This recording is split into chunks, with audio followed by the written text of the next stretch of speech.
My name is Jessica Stokes. I am a PhD student at Michigan State University in English. I am one of the co-creators of beehives.org. We wanted to put together a little reading that would remind us that the social isn't what needs to be distant right now, just our ability to physically touch one another. To get us started, I'm just going to read a couple poems of mine that are included in the Disability Poetry Anthology, We Are Not Your Metaphor. And then you'll get to hear from quite a few other students at Michigan State University and folks outside of the university who are looking forward to sharing their work with you. So, tentacles. She had a very Lovecraftian view of becoming animal.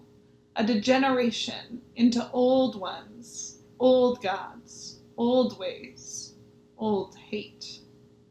Never thinking about their methods. A jade idol making idle men dance in unison. The dancer tried to convince her that being an octopus means not knowing exactly what a limb might do and being okay with that. In that case, I've been an octopus all along, she says while falling.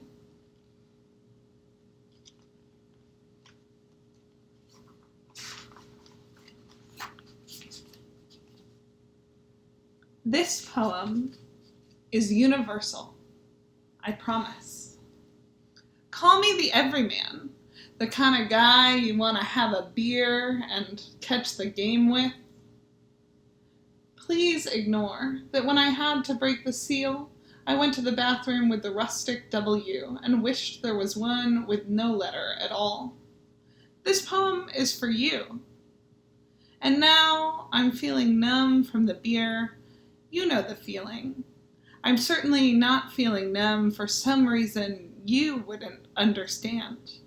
My numbness has nothing to do with the wheelchair I rolled through the wide bathroom door. You and I agree on what numb feels like. It's comfortable, unfeeling, indifferent, just like all the metaphors promise. Numb couldn't mean 1,000 feelings simultaneously, a realization of the overlaps between responses to extremes, a synesthesia that feels burns as frostbite, tickles as scrapes. This is a universal poem, I promise. Numb means having too many beers.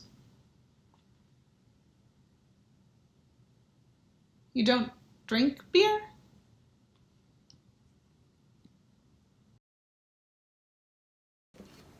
Hey everyone, my name is Weasel, and I'm a queer Texas poet who just recently moved to Michigan. My work touches anxiety and depression, LGBTQ issues, as well as abusive relationships and personal experiences. I've got a few books out, and I'll be actually reading from those books. The first book I'm going to read from is called Time Passes Like Flames in the Distance. And the poem I'm going to read deals with my past relationship that I just got out of. The poem is called House Heart.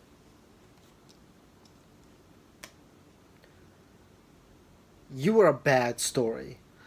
A collection of snakes entangled in my bones. Yet I can't forget you. We danced Earthquake, and I kept taking the tumble, thinking you'd have mercy. But what mercy falls from your eyes when turning your lover to stone? You said, forever your fox, yet I had to read between your words while frozen for years, my heart a house as you dug at the foundation. You could not make yourself a home without bruises, hanging them like paintings. You were the Van Gogh in your skull, the artist frayed because you didn't know your lover. Know your lover. When you punched yourself in the face, what the fuck did you expect of me? When I grabbed your hand to stop you, what did you think first? When you sent me face first into the bookshelf, did you know? Houses are sturdy, but grow brittle when storms beat them. Your winds are rage, yet all you Yet you call them a disappointment because your house could not conform when you slid the ring on it. I gave you the gift of my walls. You left holes the size of your head. Since we all take pain, I just take it better than you. And while sometimes I think that's so true, I still took the gift of your anger.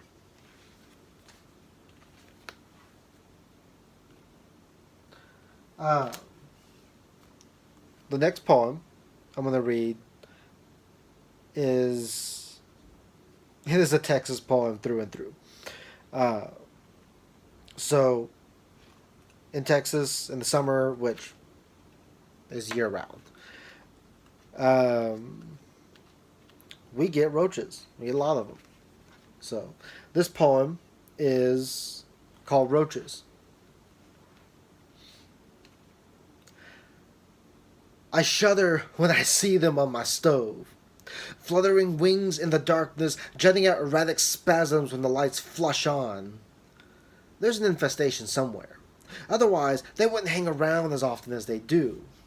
I killed one on my wall today, slammed a good shoe into its back, and wriggled it around, white noise scraping as remains fall.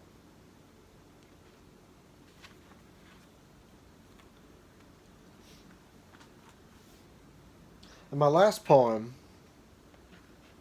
was read at a Texas bar called the Americana. And it was the weirdest show I had ever had. I was never told it was a church crowd, but it was. The poem is called The Ghost in My House Keeps Throwing Dildos at Me. It's irritating, getting up to take a piss only to get hit with a silicone penis. It likes to make sure I get hit with a nut, as if the thickest part of the shaft would make me aim better in the dim lighting of my bathroom. The roaches find it funny, hiding in corners as the specter arms himself with another sexual fantasy in case an expensive toy. And yes, they're expensive. The mouse watches from the shelf, enjoying the impact, satisfactory revenge for me murdering its family last winter. The dog doesn't seem to be concerned. He watches from the doorway, wondering when his food bowl will be refilled. I asked it what it wanted, and using the last of my lube, it wrote a message on the sheets. It said, I couldn't find a clean knife to throw at you. I just settled for the next best thing, only wishing it were sharper. So, thank you.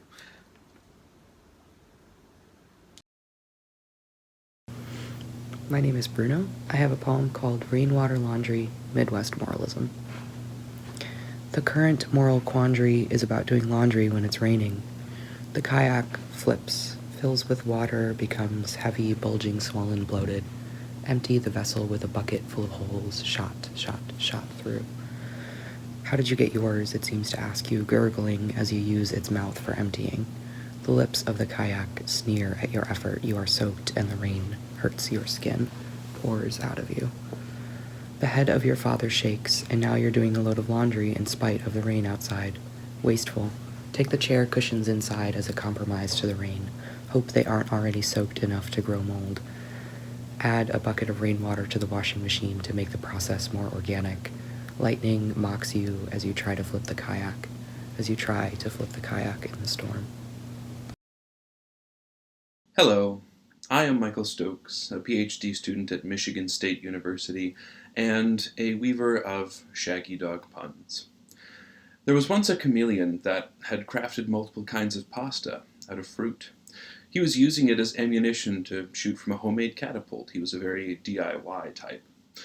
There were 3 kinds of fruit he'd used: banana, orange, and apple.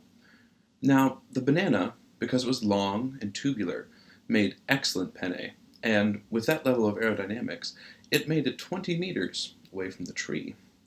The orange was pretty floppy, and so it was cut into fettuccine strands. Now, those fettuccine strands could be wadded up and tossed 15 meters away from the tree. Finally, the apple was special. It was delicately carved into little bow ties. The chameleon loaded them into the catapult, and lo and behold, they fell delicately to the ground. You see, the apple doesn't far fall from the tree. Hello, my name is Thurston Howe. I am a PhD student at MSU, and I'm going to read 3 poems out of my recent book, Ultimate is the Winning Word in Our Game of Love, which I wrote for my fiance. So the first poem is called Virgil Taught Me How to Bleed. In a seminar, I once heard that Virgil was overrated, that his words don't apply to the world that left him crumbling in dust in words. And I sat there, and I wondered.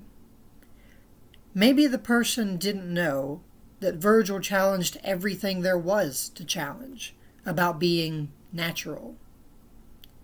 He showed how hard it is to control nature, how hard it is to control love, how hard it is to control.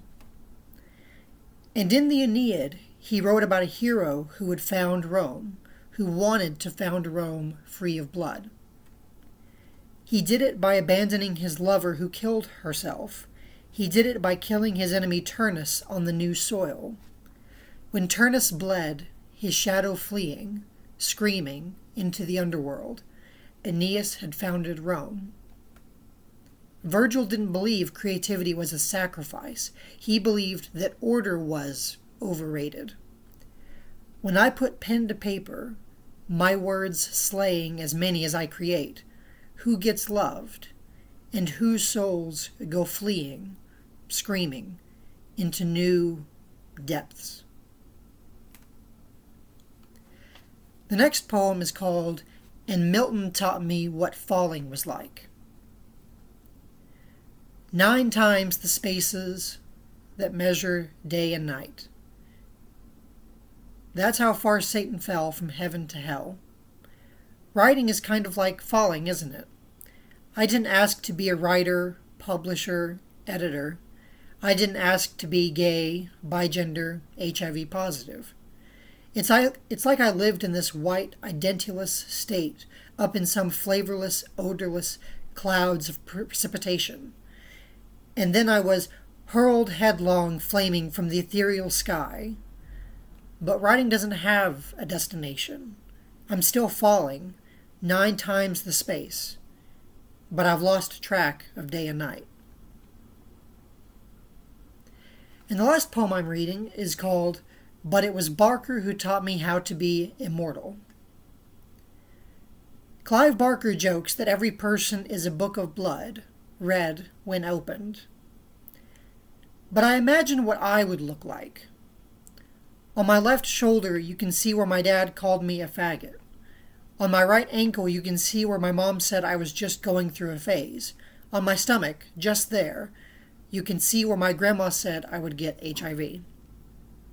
Scratched all over my groin are the messages from Twitter, Grindr, and A4A. People telling me to kill myself or hoping that AIDS killed me. Trailing down my back are comments I wrote, things I wish I could take back, things I wish I could unsay to myself. But it's too late. Those wounds were opened, now they're red. When I die and my skin goes on display, you can read all of those words, and the wounds make letters. But the skin, the inverse, makes words too. Hope, lover, positive, know you're cuter, I'm proud of you, ultimate. Lover, Adonis, these words are for you. Thank you. Stay well, everyone.